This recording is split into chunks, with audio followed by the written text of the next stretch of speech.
Welcome back. You're watching Talk with Audrey.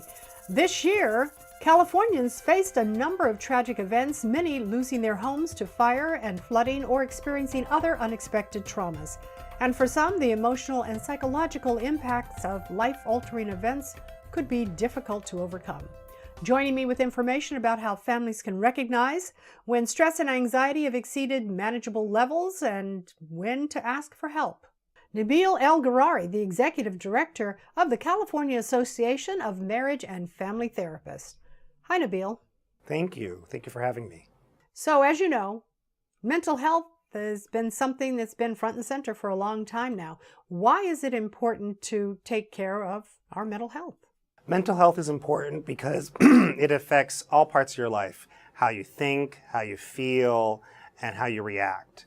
And so, and handling stress can definitely affect your relationships and your personal feelings of self-worth.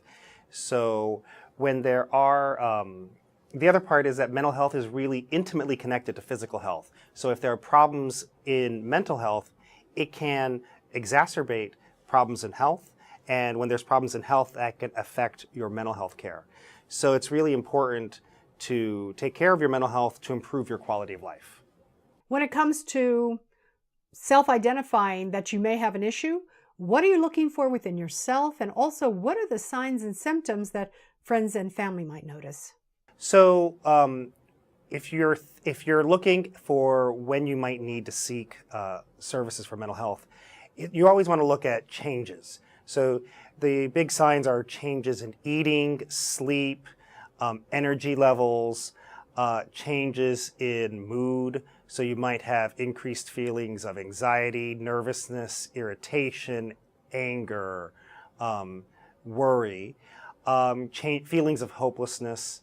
When those changes are interfering in your daily functioning, so if they're interfering in your ability to work, in your relationships, in school, those are signs that you might need professional help and you might want to talk to a marriage and family therapist. And it sounds like the best way to do that, especially if you notice that someone's having an issue. So what's the best way to approach them and perhaps suggest that they see a therapist? You know, that's a great question. A lot of people are afraid to say that they are worried about someone. I think one of the first things to know is that saying something, if you come from a place of respect and sort of honesty, not that can be that doesn't. It's better to ask and let people know that you're concerned. I think telling that what changes you see. So if you see someone not eating as much or they look stressed, it may be a chance to sort of open the door and say, "How are you feeling? You seem different the last couple weeks. Is there anything going on?"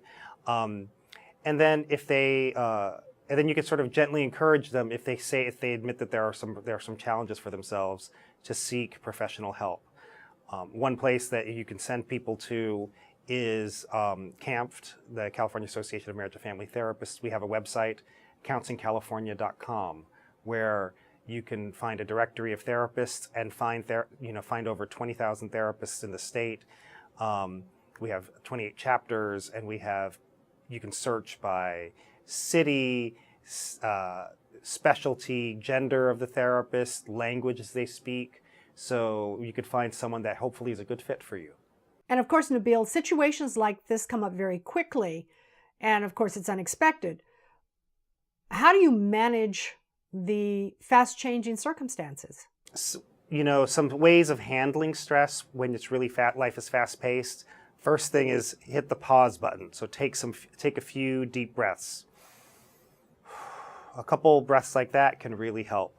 A second strategy is, if you can, leave the situation that is causing you stress. So if you're, in an argument, take a moment and, walk out of the room for a little bit so you can calm yourself down and return to the conversation. And the third strategy is talking to a friend, family, loved person to vent or to commiserate. All right, everyone. So there are strategies and there's also help available.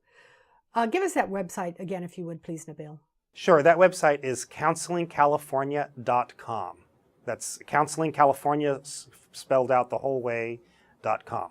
Nabil El-Ghoroury is the Executive Director of the California Association of Marriage and Family Therapists.